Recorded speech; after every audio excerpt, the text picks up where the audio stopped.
আসসালামু আলাইকুম সবাইকে। আপনাদেরকে স্বাগতম আমার পরবর্তী গিগ অপটিমাইজেশন সেশনে। তো এইটা হচ্ছে আমাদের লাস্ট পার্ট হবে আশা করছি। এইটার মধ্যে আমি হচ্ছে যে গিগ অপটিমাইজেশনের যেই থার্ড স্টেপ নিয়ে আমরা কথা বলতেছিলাম ওইটা শেষ করব এবং ফোর্থ স্টেপ নিয়ে কিছুটা আলোচনা করব।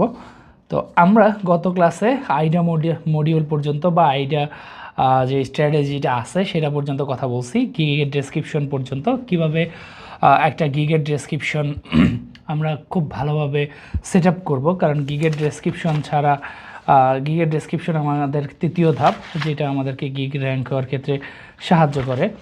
তো সেখানে গিগ ডেসক্রিপশন পর্যন্ত যেহেতু আমরা কথা বলছি, আমরা আবার একটু রিমাইন্ডে যদি যাই, গিগ অপটিমাইজেশন আমাদের 4টা ধাপ ছিল। একটা হচ্ছে যে ম্যাক্সিমাইজিং ইমপ্রেশন, আর তারপর ছিল ম্যাক্সিমাইজিং ক্লিক, ম্যাক্সিমাইজিং কনভার্সন। তো কনভার্সনের মধ্যে আমরা যেটা গিগের ডেসক্রিপশন